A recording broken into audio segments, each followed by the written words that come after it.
There are things in this world I still can't explain. Not with training, not with logic, not even with a lifetime in the woods. But I know what I saw. And I know what she said. That little girl. She changed something in me that day. Something I never thought would move again. My name's Jack Hanley. I'm 68 now.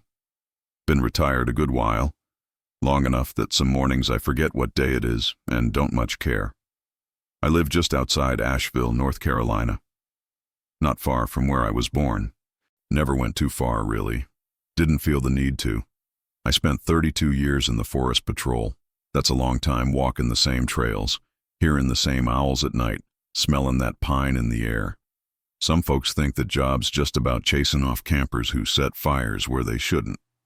But it's more than that. You learn to listen to the land. You start to feel when something ain't right out there. And the forest, she talks back. You just gotta be quiet enough to hear it. I never had kids. Never got married neither. Guess the woods became my family in some way. I had a dog named Bo for most of those years. Big old black lab. He'd sit beside me in the truck and grunt like an old man every time I turned the engine off. He passed about 10 years ago. I buried him near a creek where we used to fish. Anyway, back in 2002, I was still working full-time. I was 45 then. Knew those hills better than my own hand. If someone got turned around in Pisgah or up near Blue Ridge, they'd usually call me first. And let me tell you something. You see a lot of things in those woods. I found folks drunk, lost, crying, sometimes hurt real bad. I've seen teenagers high as a kite, swearing they saw angels or monsters or God knows what. I've carried people out on my back when they couldn't walk no more. But nothing, not a single damn thing, ever stuck with me like that little girl in 2002. I was raised Baptist, you know. Sunday school, vacation Bible school, the whole thing. But as I got older, well, life got louder and church got quieter. Didn't stop believing, I guess. Just put it somewhere on a shelf. Didn't dust it off much. I believed in hard work, in doing what's right, in keeping your word and watching out for your neighbors. That was my religion. That was enough for me. But after what happened that day, let's just say, I picked up that old Bible again, and I didn't feel like I was reading it alone this time. I ain't telling this story for sympathy, and I sure as hell ain't trying to be dramatic. But some things are too big to carry by yourself forever. So I guess that's why I'm here now, to finally lay it out. Not for answers, just to speak it out loud. Because the truth is, that little girl said something to me in those woods. And even after all these years, I still don't know how she could have known it. But she did. I used to wake up before the sun, every damn day.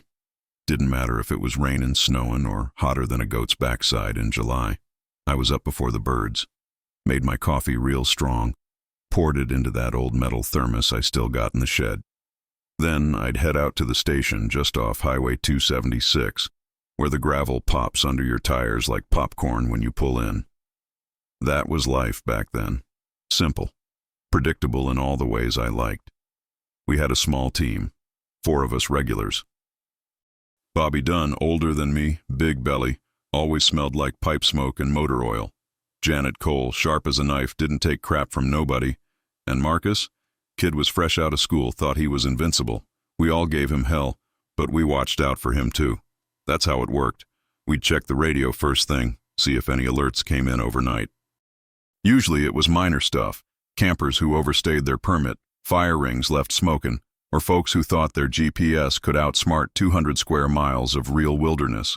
The station was plain, 2 desks, a map wall, some lockers, and that god-awful vending machine that only worked when it felt like it.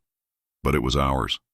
We had history in there, coffee-stained charts, photos tacked up of found hikers and big snakes, even a squirrel someone stuffed as a joke wearing sunglasses. We called him Deputy Nutter. Yeah, we had our laughs, but there was always this quiet weight in the air too, because we knew. All it took was one call to change everything, one missing kid, one wrong turn in the fog. The woods could swallow you whole if it wanted. Most days, I'd grab Bo, load up the truck, and head out. Didn't need a GPS. I had every trail, creek, and ridge burned into my head. I could walk blind through Cold Mountain and still find the fire tower if I had to. Some days I did more walking than driving. Just liked being out there. The forest was alive, you know. Not in a fairy tale kind of way, in a real way. Birds shift when something's off. You smell things that weren't there yesterday. Pine sap, bear scat, a campfire 2 hollers over. You get tuned in, like an old radio dial. I'd check the shelters, talk to hikers when I passed them. Most were good folks, just looking for peace or whatever reason made them trade 4 walls for trees. Sometimes I'd stop by the overlook at Looking Glass Rock and just sit, not thinking, not planning, just breathing. Bo would sit next to me, tail thumping, watching squirrels or deer wander by like it was a nature show just for us. Those were the good days, the in-between days, before the hard calls came in. I remember the fall of 2002 being dry. Leaves turned early that year, deep reds and oranges like fire lit the ridges. Tourists came in droves, taking pictures, getting lost, clawing at maps like they'd tell them where they left their common sense. But I didn't mind. More people meant more chances to be useful. And I liked being useful. Felt like I had a purpose. Like I was part of something bigger than myself, even if most folks never noticed. I guess that's what drew me to the job in the first place. The quiet service of it. Nobody clapping. Nobody watching. Just you, the trees, and doing what needed to be done. And in that kind of life, you don't expect miracles. You don't sit around hoping the sky opens up and speaks to you. You just hope you can help someone get home in one piece. Maybe bring a little peace to someone who's scared, or cold, or lost. But what happened that day? That little girl. That wasn't just another shift. That wasn't something you log and file and forget. That was the day the forest talked back. It was a Thursday, October 17th, 2002. I remember because I'd marked it on the calendar to change the oil in the truck. Never got around to it. The morning was cooler than usual. One of those days where the fog hangs low over the ridge, like a heavy breath the forest's holding in. Bo was restless that morning, kept pawing at the door, tail stiff, ears perked like he knew something I didn't. I was halfway through my second cup of coffee at the station when the call came in. Sheriff's office patching through a woman, hysterical. Said her daughter wandered off during a family hike the afternoon before near the South Mills River Trail. They'd looked for hours, figured maybe she'd just circled back to the car. But she never showed. 7 years old. Name was Lily. Blonde hair, red jacket. That's all they had. I stood there holding the receiver, listening to that mama sob on the other end. And something in me, I don't know, tightened, like a string pulled too hard in my chest. Bo was staring up at me like he felt it too. I told dispatch I was going out. Didn't wait for backup. Didn't even finish my coffee. The woods don't care what day it is. They don't pause for panic. When a child goes missing out there, time turns cruel. I headed toward the trailhead, wheels kicking gravel, fog clinging to the trees like ghosts. I kept hearing her voice in my head. That mother. Kept picturing that red jacket against all those dead leaves. By the time I reached the site, there were already some deputies and a search crew setting up. They had maps spread on a truck hood, drawing circles and guessing directions. But me, I didn't need a map. I knew where a scared little girl might run. I knew how that terrain moved. And more than that, I had a feeling. Some folks don't put much stock in gut instinct. But when you've walked the woods as long as I have, you learn to trust the silence. And that morning, the woods were too damn quiet. No birds, no rustling. Just the kind of still that makes the back of your neck go cold. I radioed in my direction, whistled for Bo, and we started into the tree line. I didn't speak, didn't think, just listened. A mile or so in, I found a small footprint by a stream bed. Light, barely pressed into the mud. But it was there, and not fresh. Maybe 10, 12 hours old. That's when the knot in my chest started to twist. It meant she was moving, but also meant she'd spent the whole night out here alone. You try not to think about the worst, about cold nights and coyotes and God knows what else lurks in those hollers. But it creeps in, no matter how tough you pretend to be. Bo caught a scent after that. Took off slow but certain, tail down, nose to the ground like he was praying. I followed, heart pounding, eyes sweeping the woods like a spotlight. An hour passed, then another. Nothing. Just leaves crunching underfoot and the wind whispering in ways that made me feel like I wasn't alone, but not in any comforting sense. And then, Bo stopped. Right at the edge of a ravine. He stood real still, tail straight, ears up. Didn't bark, didn't move. Just stared down into the shadows below. I crept up beside him and looked, and that's when I saw her. Tiny. Curled up under a fallen tree, like a kitten hiding from a storm. That red jacket, torn and muddy, but still bright enough to catch my eye. She wasn't crying, wasn't moving, just sitting there, looking straight at me. And I swear to you, the moment our eyes met, I felt something crack open in me. Not fear, not relief, something else. Like I'd been seen, really seen, for the first time in decades. I called out soft, didn't want to scare her. "Hey there, sweetheart. My name's Jack. I'm here to take you home." She didn't flinch, didn't even blink, just tilted her head and said the first words I'll never forget as long as I live. She looked straight at me and said, "I wasn't alone." Those were her first words. Calm, matter of fact, like she was telling me what she had for breakfast. I remember freezing, not because I didn't understand her, but because I did.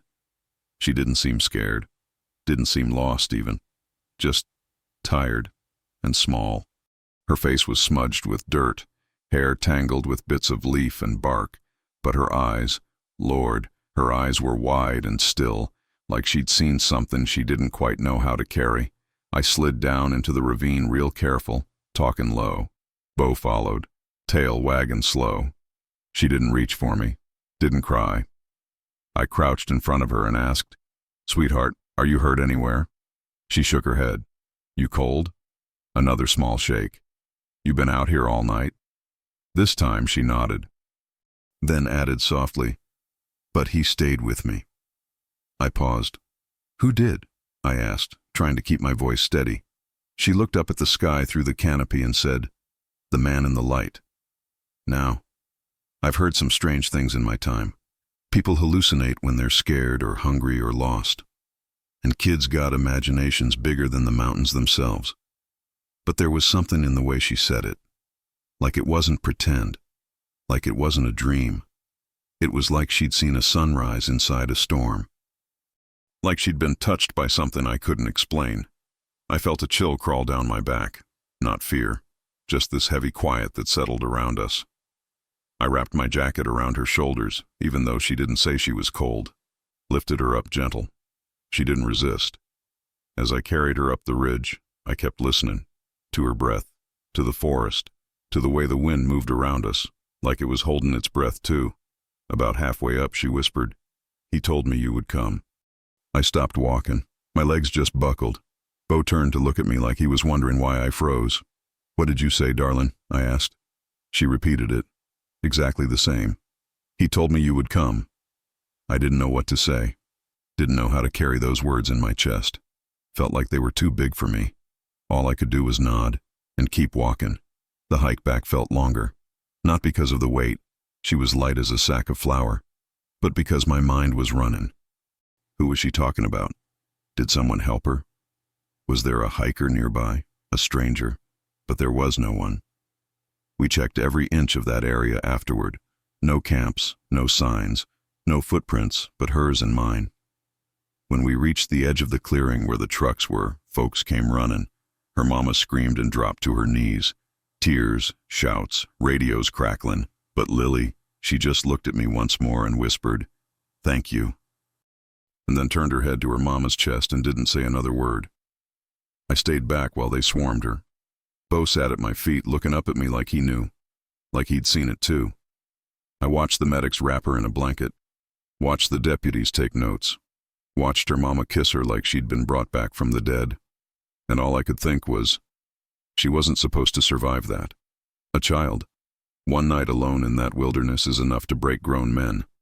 She had no food, no flashlight. No shoes when I found her, just socks, soaked and torn. But there she was. Not a scratch on her, no frostbite, no panic, just peace. And I'm telling you, I've walked those woods in every season. I know what lurks out there. Bears, snakes, the kind of cold that steals breath right out of your lungs. She should have been shivering. She should have been crying. But she wasn't. I didn't sleep that night. I sat on my porch, drank coffee till the sky turned pink, kept hearing her voice. He told me you would come. I thought about the dreams I used to have as a kid, about angels and light, about the feeling I used to get sitting in a pew, sunlight hitting stained glass like the Lord himself was speaking. Hadn't felt that in years, but that night, I did. I felt watched. Not in a bad way, like someone had seen what I'd done, seen who I was, even when I forgot. And maybe that's what broke me open. Not the mystery, not even the miracle, but the reminder that even in all that silence, I ain't never really been alone. I reckon there are moments in a man's life that split time in two. Before it, after it, no real warning. Just a line drawn in the dirt, and once you cross it, you ain't the same. That day in the forest, finding Lily, that was my line. It wasn't just that I found her alive. It was how I found her, and what she said. See, I didn't just stumble across a lost girl. I stumbled into something that don't have a name. I told y'all how I spotted her down in that ravine. Little thing, tucked under a fallen poplar like she was hiding from the world. Red jacket stained brown, little fingers wrapped around her knees, eyes too wide for a child her age. When I slid down, she didn't flinch, didn't even blink. I asked her if she was hurt. No. Cold? No. Scared? No, sir, she said soft. 'Cause he stayed with me. That voice, Lord, it was calm. Too calm. Like she was talking about a babysitter who watched cartoons with her. But we were miles into the woods near a place I'd never seen hikers dare go, much less a child. I wrapped her in my jacket. She let me. Still didn't say much. Eyes kept drifting to the trees above us, like she was listening for something. I asked again, "Sweetheart, who stayed with you?" She looked right at me, and I swear to you, I felt something move in my chest, like a crack in old stone, spreading just a little wider. "He had light around him," she whispered. "He said I was safe." I didn't know what to do with that. I've seen folks delirious from hypothermia, seen grown men talk to shadows. But this girl? She was steady. She was sure. And there was no frost on her skin, no confusion in her voice, just stillness. We started walking back. Slow. Quiet. Bo leading us like a guardian. About halfway, she tugged my hand. Her little fingers didn't even wrap halfway round mine. She said, "He told me you'd find me. He said your heart was heavy but good." I stopped in my tracks. You ever feel like someone just looked straight through your skin? Like they saw the part of you you don't show nobody? That's what it felt like. That girl, she didn't know me. Didn't know I'd lost my brother to suicide. Didn't know I'd walked through years of silence, too stubborn or too proud to ask for help. Didn't know I used to kneel by my bed at night, then just stopped one day 'cause I figured no one was listening. But there she was, tiny hand in mine, telling me my heart was heavy but good.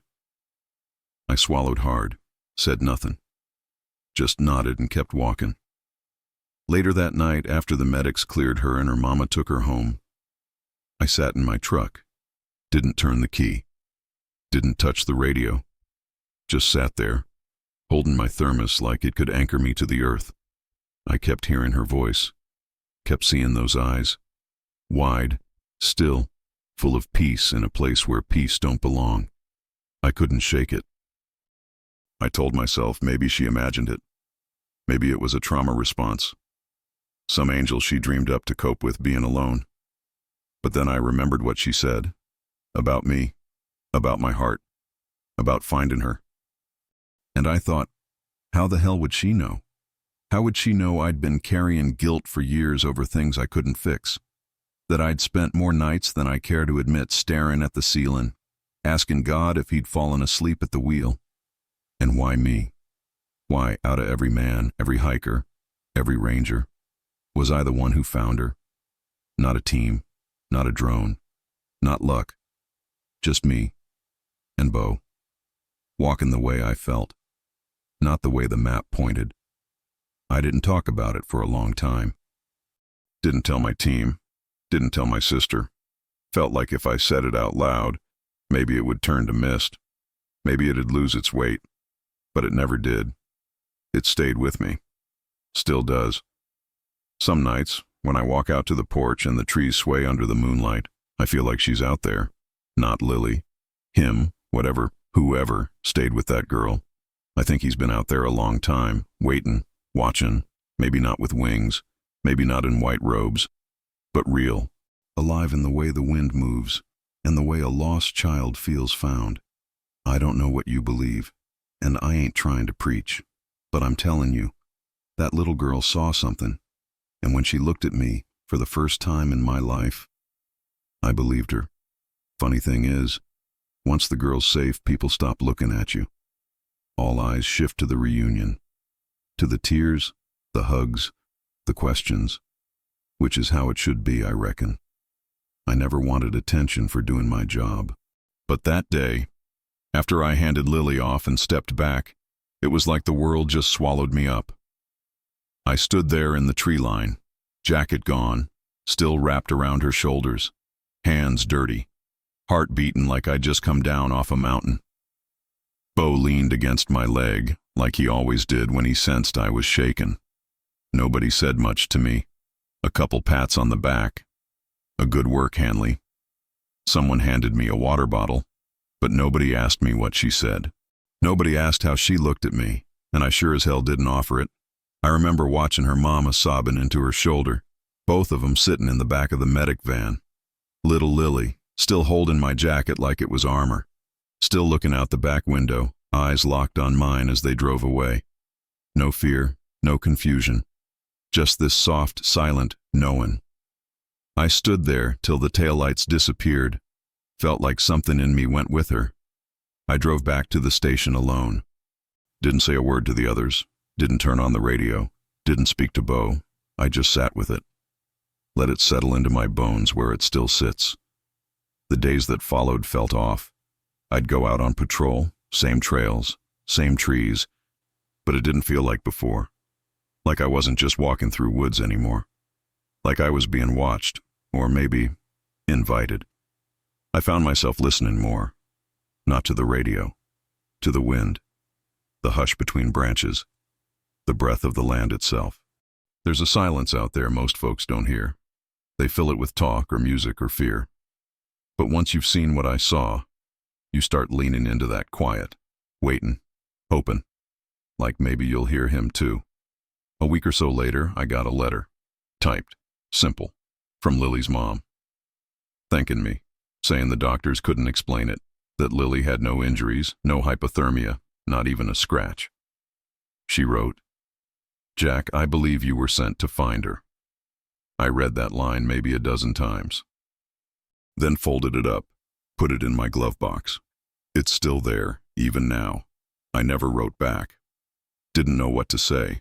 What could I say? That her daughter spoke of light and angels, that she knew things she shouldn't have. No, some stories ain't meant for paper. Some truths are too big to carry in an envelope.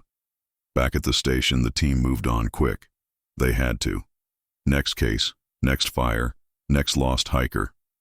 I kept working, but I wasn't the same. Didn't laugh as loud. Didn't complain about the coffee machine or the mud on my boots. Something had shifted, not just in me, in how the world felt. It's like, once you touch mystery, once you brush up against the edge of something sacred, you can't go back to pretending it's all just random. Every face I passed after that, I wondered what they carried, what they'd seen, what miracles had touched them that they never talked about. About 2 months after the rescue, I went back. Same trail, same turnoff, same ravine. I stood where I found her, Sat on the same rock, closed my eyes and listened, and I swear, for a moment, the wind moved different, like it was wrapping around me, like it remembered. I didn't see nothing, didn't hear voices, but I felt seen. Not by God in a thunderclap kind of way, not by choirs or clouds, just seen. Like whoever sat with Lily in those woods knew I'd come back looking, and was waiting. I never saw her again, never heard her voice, but I still carry her words. He told me you'd come. Your heart is heavy but good. Those words dug roots in me, still growing, still changing how I see the world. I don't know what she saw that night. I don't pretend to understand it, but I believe her, every word, because sometimes a child sees what grown men forget, and sometimes the forest shows you what the church couldn't. Some memories, they fade, like old photos left in the sun. Faces blur, colors wash out, and the edges curl up till you're not even sure if they really happened. But not this one, not her. It's been over 20 years now. I've watched seasons come and go, watched men grow old and children grow tall. And still, I see her. That little girl with dirt on her cheeks and a voice like still water. I see her in dreams sometimes. She don't say much. She just looks at me with those same eyes, like she's waiting to see if I remember. And Lord knows I do. There's a drawer in my bedroom, top right, underneath my socks, where I keep a few things that matter. A picture of my brother, a dog tag from my old man, a folded napkin with a number I never called, and that letter from Lily's mom. I pull it out sometimes when the world feels too loud. I read it slow, like the words might shift if I blink too fast. They never do, but it's the feeling behind them that gets me every time. Gratitude, wonder, confusion. She felt it too, that mother, even if she couldn't say it straight. Sometimes I wonder what happened to Lily, where she is now, if she remembers that day like I do. I don't reckon she could have made sense of it all. She was just a kid after all. But kids got a way of carrying truth without tangling it up in doubt. Maybe she's telling the story now, in her own way. Maybe she grew up and forgot. Maybe she talks to her own kids about the light man who sat with her in the woods. I'll never know, and that's all right. Some things ain't meant to be followed. Some doors stay closed on purpose. But I know what I saw. I know what I felt. And I know what she said. And that's more real to me than half the things I touched since. I tried to explain it once. To a chaplain friend I'd known from way back. Sat on his porch one evening, stars just starting to show through the pines. Told him about the girl, the words she said, the light she spoke of. He listened, real quiet. Didn't smile, didn't nod. Just let the story breathe. When I finished, he leaned back and said, "Jack, some folks get a burning bush, some get a whisper." I said, "Which one was I?" He looked out at the trees and said, "You got a child." Then poured me another cup of coffee. We never spoke of it again. I still walk the woods sometimes. Not like I used to. Knees ain't what they were. But enough to feel the air shift. Enough to feel that old hush wrap around me. I walk to remember, to listen, to honor it. Sometimes I sit by that same ravine. Beau's long gone now, buried out back with a smooth stone and a few old boots he never let go of. But I still feel him there too, like his spirit settled into the roots. Still watching, still waiting. And when I sit real still, when the wind is just right and the birds go quiet, I feel it again. That presence, that light, that whatever it was. Not loud, not flashy, just there. Like it's always been. Like it's always been waiting for someone to notice. I ain't telling you I changed overnight. I still cussed at traffic, still forgot birthdays, still avoided mirrors longer than I should have. But something in me shifted that day, not like flipping a switch, more like opening a window in a dusty room. The light didn't blind me, but it showed me the dust. And little by little, I started cleaning it out. I started praying again, not like before, with polished words and Sunday suits, but quiet, simple. Thank you, mostly. I found myself talking to him in the truck, in the trees, in the dark. Didn't need a church pew, didn't need a preacher, just the memory of that girl, and the feeling that maybe, just maybe, I wasn't ever walking alone. It's strange how one moment can echo through a whole life. I've known men haunted by war, by loss, by mistakes they can't undo. But me? I'm haunted by light, by a girl in the woods who should have been broken, but wasn't, who should have been scared, but wasn't, who looked at me like she knew me and told me I was good, even when I wasn't so sure. Some things don't go away, and I thank God for that. You know, there's a kind of silence that don't come from being alone. It comes from carrying something too big for words, something you can't shake, something you don't want to shake. That's what this has been for me, all these years. Not a secret exactly, but a kind of sacred quiet. Like I've been walking around with a candle inside me, small, steady, and every now and then, when the world gets too dark, I feel it warm my chest from the inside out. I didn't tell a soul about that day for a long time. Didn't feel like I had the right words, and even if I did, would they believe me? Would you? A man finds a girl alone in the woods. She's not hurt, not cold. She says a man of light stayed with her. Says he told her I was coming. Says my heart is heavy but good. Sounds like a fairy tale, don't it? Or a hallucination. But I lived it. Every breath of it. And no matter how many times I try to make sense of it, I keep coming back to the same thing. It wasn't for explaining. It was for changing. Before that day, I figured I had life more or less figured out. I wasn't a bad man. Did my job. Didn't cheat. Didn't steal. Didn't make a mess of other people's lives. But I'd stopped expecting wonder. Stopped expecting beauty that could knock the wind out of you. Stopped expecting anything, really. You work long enough in this line, you get used to pain, to death, to things going wrong and staying that way. And somewhere along the road, I started thinking that was just life. You wake up, you go out, you do what you can. Then you come home, put your feet up, and try not to feel too much. But Lily changed that. Not with drama. Not with bright lights or angel wings. Just by looking at me and seeing me. Like she opened a door I didn't even know was there. And inside that door was all the wonder I'd stopped believing in. There's this feeling I still get sometimes. It ain't fear, ain't peace exactly. It's more like reverence. Like the moment you walk into an old church and smell the wood and dust and feel the hush fall over your shoulders. Like the trees themselves are praying. I feel it when I think of her. When I walk by that ravine. When I hear kids laughing in a grocery store and remember the sound of her tiny voice saying, "He told me you'd come." I ain't got the tools to explain that kind of thing. All I know is, it was real. As real as my hands, as real as the dirt under my boots. And that phrase she gave me, "Your heart is heavy but good." Lord, it carved itself into my ribs. Ain't that the truth for so many of us? Walking around carrying weight we don't speak of, regrets, losses, things we wish we could take back. I carried my brother's silence for years, still do. I carried the names of folks I couldn't save. I carried doubts about whether I'd done enough, been enough, mattered enough.